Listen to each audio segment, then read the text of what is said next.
Hi, I'm Nicholson from Yes Career Coaching, and this is another episode of Your Big Career Move.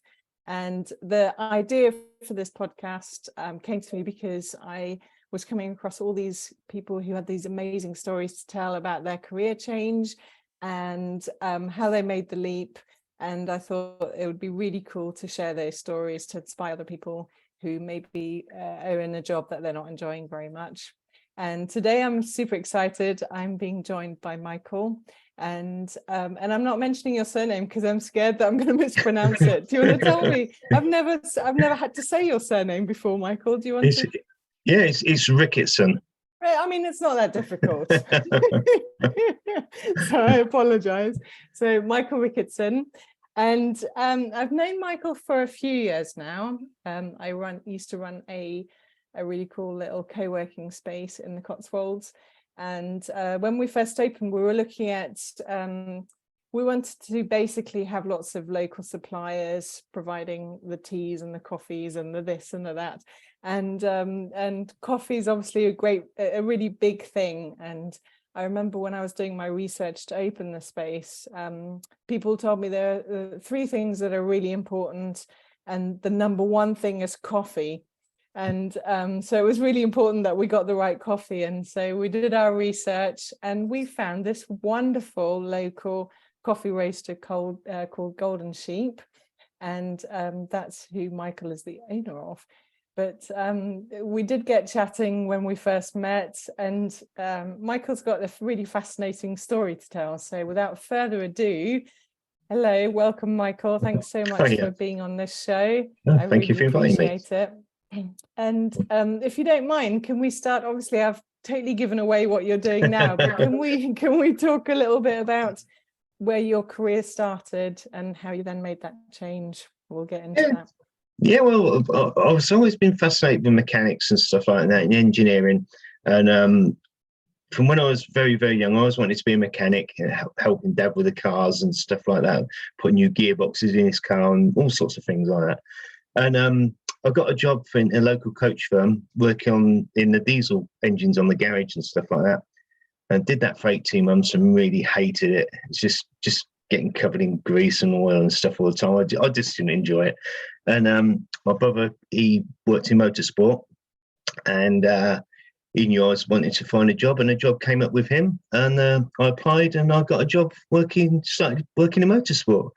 My first job was carbon fibre. When carbon fibre comes in, it all comes in on big rolls like carpets, and it's cut it out to certain different templates and hand it up to the lads in the composite room, and they used to lay it up into all these marvelous components and that they used to put on the race cars. And I fancied to go at that, so after about 2 years I went up to their boss and said, I want to have a go at this. And he said, yeah, okay, come on then. So went up and had a go and loved it. And I've been doing that for like 30 odd years for different companies, and got into Formula1, started working in Formula1. Worked for several teams, and yeah, absolutely loved it. It was brilliant fun. Great people, just great close-knit communities, close-knit teams, working under enormous amounts of pressure and stress, and yeah, loved all that sort of thing. Yeah, brilliant fun. It was just an amazing job to have. That's amazing. And was it always a very hands-on job, or how did the job evolve within Formula One? No, it looks all really high tech and amazing, but the job I did, it was just like a big knives, lots of knives, different shapes, different sizes, and just bits of anything you could get your hands on to shove the carbon fibre into all the tight corners and stuff. Really, it was such a basic toolkit you had, but the most amazing products that came out of it. It's absolutely incredible. The tooling was amazing. You used to make all the sharp edges, and it's great. Used to really did enjoy it. Where were you based when you were doing that? Did you get it was travel, around or? No, I was factory based, and I used to live around South Northamptonshire. So the teams I worked for with in Northamptonshire, Oxfordshire, or Buckinghamshire, really. Amazing. Were you into Formula One then, or was it just something that you? Because I think a lot of blokes absolutely, well, and women actually, they really, really love Formula One, don't they? I've never got it myself, I have to admit. But I bet you Yeah. had some really jealous like Oh, friends that were probably quite yeah. envious of what you were doing. There's a few, yeah. Yeah, I first got into it by watching it at home with my mum and dad when we were kids, back in the sort of 80s, when you had Nigel Mansell racing, Alan Prost and Senna and all the greats like that.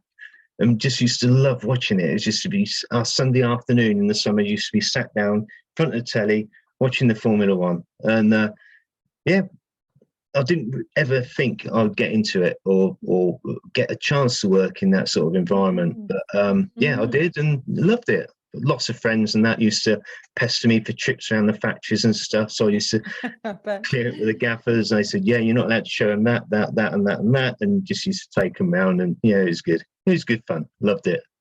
Really good fun for a while. Really, really awesome. So what happened? So you're in this job that you really love. Well, then, did at one point. Yeah, as you get older, you just look at things and your mindset changes, and you think it's a job. It pays well.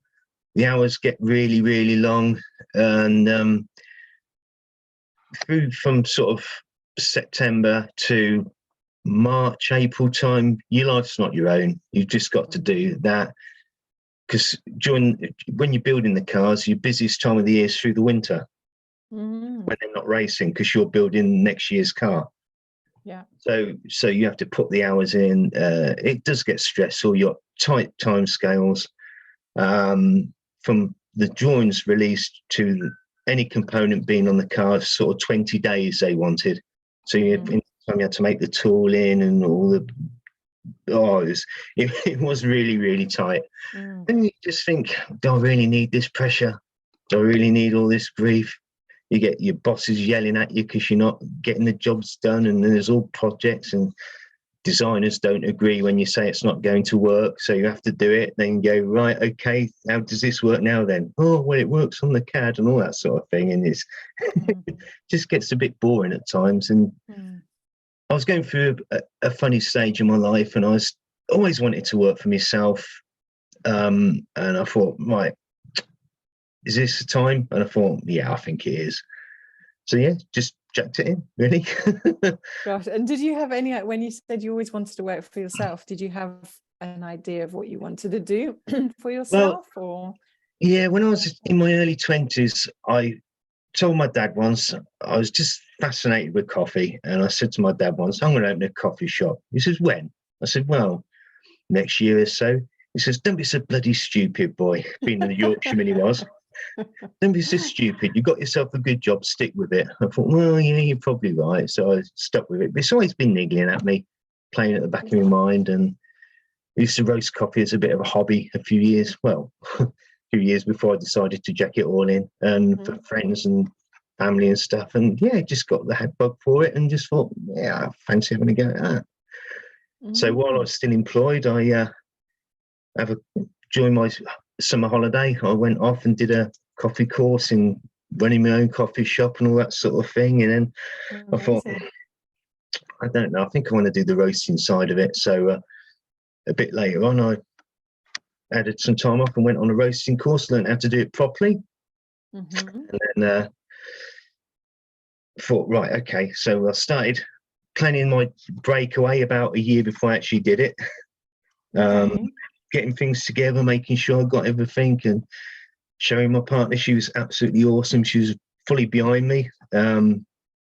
Said, let's do it. So she helped me organise it all together. And yeah, I told a couple of close friends that I'd be leaving in April the following year. They go, yeah, right, okay, we've heard all this before from other people. And I said, no, I am. This is what's happening.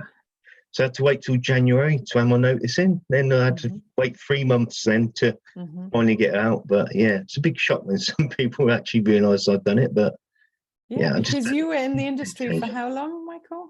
Yeah, 30 odd years. Yeah, I've been with that team for 14 years. Blimey. And yeah, it's a long time. Time for change. Yeah, but that's a huge change, isn't it? Yeah. The actual team changed a lot over the years. It's just got more. You're thought more of a number than a person, and you just. I went into my boss to have a chat to him about something. He said, "Well, if you don't like it," he says, "there's a stack of CVs there on the side." He says, "Any one of them would love your job." I went, "Oh, that's how much you think of me then. Okay, fair enough. That's made my mind up." So yeah, Wow. So yeah. how did he react when you actually handed your notice in? He was a bit shocked. Yeah, he had me in the office, had a chat to me for a while, and I said, "No, that's it. I'm going. I've had my mind, made my mind up. I'm doing it." And yeah, he's fair enough. He said, but he's a bit shocked at the start. Gosh, fascinating. And then had you set the business up to a point that you could then hit the ground running once you did leave your job, or was there still a bit of work to be done before you had an actual business that was making money? Yeah, there's still a little bit of work to do. I think, I didn't have my roster up. I left in April. I left in April. Yeah, left in April, and my roster didn't turn up until the June. Oh, so that gave me lots of time to get things sorted out and get my garage built, really, which was where the roster was going in, because I started at home in my garage. And finding outlets to sell it, really, as well. Luckily, I got set on at the market in town, so they said, "Yeah, come on, sell it in here," and it worked out all right. So I had my first market at the end of June, I think it was. That's when I first started taking some money. What year was that? That was 2018. Okay, so what are we now? We're 23, so 5 years ago. Yeah, so actually, when we met, you would have just started. It was still quite new. I don't think I realised at the time that you were still quite that new. But how exciting that we got to be one of your first customers, I guess. One of the very first. Yeah, no, that's awesome. Yeah, it was really good. So just going back to where you were in your employment, I mean, how much of a leap of faith was that for you? Like, did you have fears around leaving? How did you overcome those? I'd love to hear that, because I think anybody listening that is thinking of jacking it all in and either starting on their own or going into another, completely different career will be listening to this going, yeah, this is awesome, but I've just got this fear. So it'd be great to hear how you overcame yours.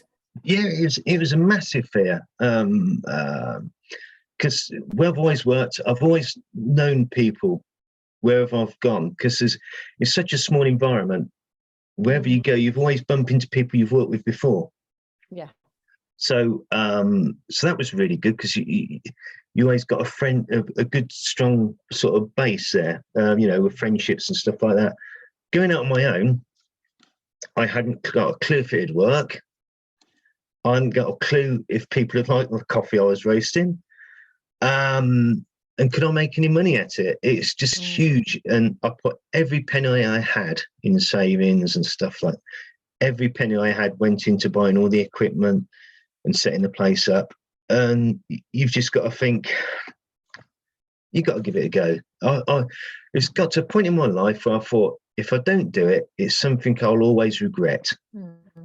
And that was the biggest incentive, I think, knowing that I've come so close and backed off and thought, no, I don't want to risk it too much. But Sherry was amazing. She was fully supportive. She said, no, go for it. Just do it.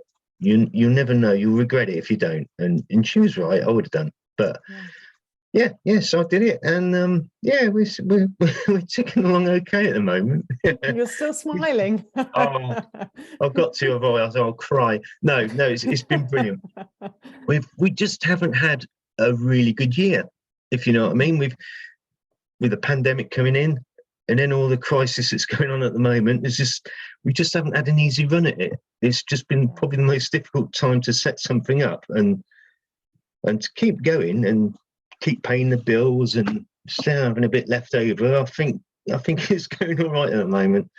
Yeah, good. Well, long may it continue, and hopefully it'll continue to grow for you as well. Yeah. So you've already mentioned your partner. Was it? Did you say Sherry? Sherry. Yeah. Sherry. So did you have any other people that, I mean, it's brilliant. I always love when I hear people who say their partners were really supportive, because I think if you have a partner who's not particularly supportive of what you're dreaming of doing, I think that can be really, really hard, and it does stop a lot of people. So I love hearing when people's partners are really supportive.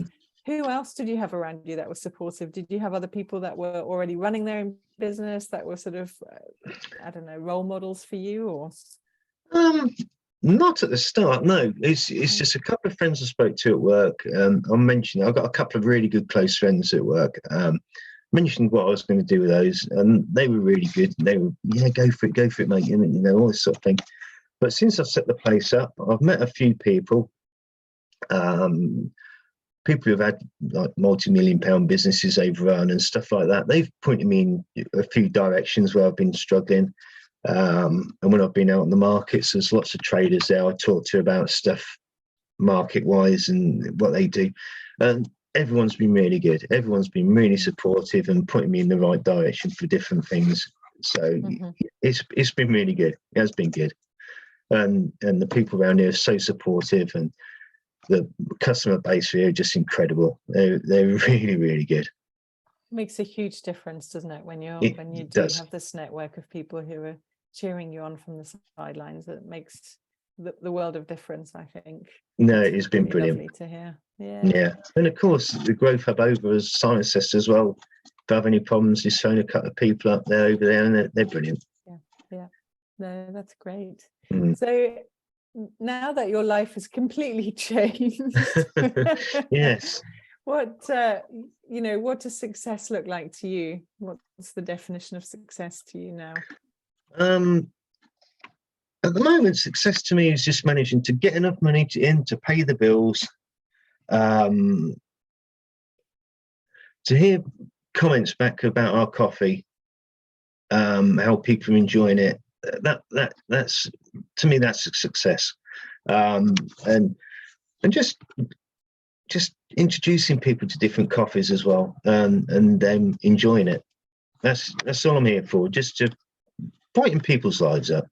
Yeah. And do you think you'll continue? I mean, assuming that the business continues to do well and perhaps even does even better than it's doing today, do you think that this is something that you'll do for the rest of your life, sort of thing, or what's your plan for the business? No, this is it. I think now this is it. I enjoy doing it. No, I enjoy it. It's great. It's great fun. I should have done it many, many years ago. That's the only regret I've got. But no, I love it, and I'll just keep going until I can't do it anymore. Yeah. Well, it's interesting that you say the word regret, because actually I was just about to ask you whether you have any regrets about leaving your I guess what was a comfortable job for you. No, I don't miss it at all. I just miss the lads I used to work with. There's a great camaraderie there, and it was brilliant. I just used to have a laugh. Used to work really hard and have a laugh, and I miss that. But other than that, no, I don't miss it at all.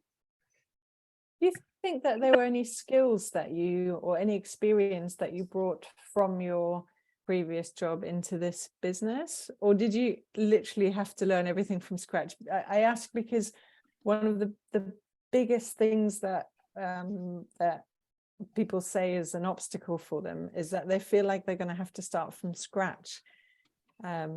And so I don't know, to me, you're never really starting from scratch unless you're a baby, you're a newborn, because you always bring something from your previous experience into the new thing. But I'm curious for you, because yours is so vastly different from what you were doing. I wonder, like, what was there that you think, I don't know, gave you the confidence to run your own business? Skill sets. Trying to plan your day, I think that's the main one. Yeah, trying to plan your day, organize yourself before you start anything. I think that's a big one. But other than that, I think it's pretty much wing it, really. That's a good advice for life, I think. Just wing it. I've been doing that a lot lately, but no, it's there's some skills you brought over, like organisation. But yeah, other than that, I think it's pretty much go for it, see what happens. And where did you learn about running a business? Have you literally just been learning on the job, or did you attend some courses, or was it just through chatting to people at the markets and so on, or how did it has it evolved? From being in a job where you just get given something, a pile of carbon fibre drawing, right, let's get on with that. It's massively different. Yeah, I've just been learning it on the job, really. I did a course through Start and Grow. When I first started up, it was like a start your own business weekend course thing. I think it was 3 days, and they went into different bits and bobs about it. So I learned a few bits from there. And Sherry's run her own business before, so I got a lot of information from her, and just chatting to other people, really, as I've been going along. I think you can't believe how much stuff there is to sort out and think about. When you go, oh yeah, I'll start my own business, it's just do this and do that, and then you get into it, and there's so much more that you just don't even think about. But yeah, we're getting there. We're slowly getting there.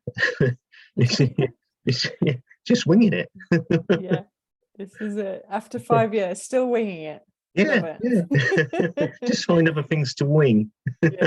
No, it's we're getting there. It's looking a bit more of a professional organisation now, which is good from when I started. But yeah, we're getting there. It certainly looks professional from the outside looking in. I know that sometimes it doesn't feel like that when you're in it, but certainly from the outside looking in, it looks professional. You're always professional. Your coffee tastes amazing.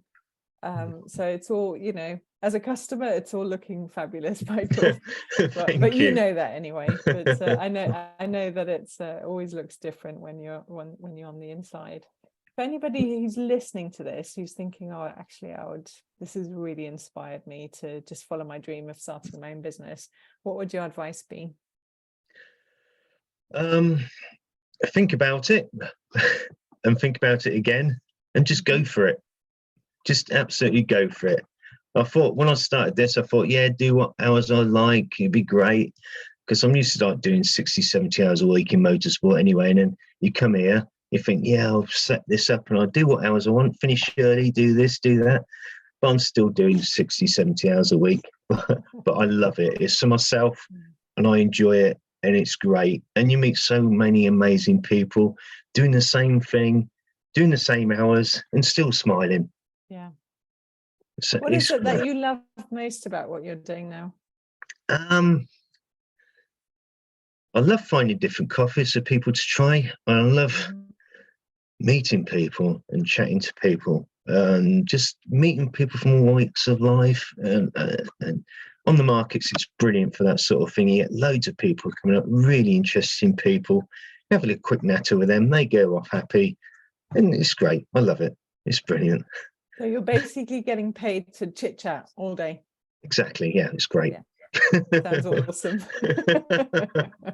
Sold. Some days. And you get to drink lovely coffee while you're doing it as well. Exactly. So, yeah. What more is it all?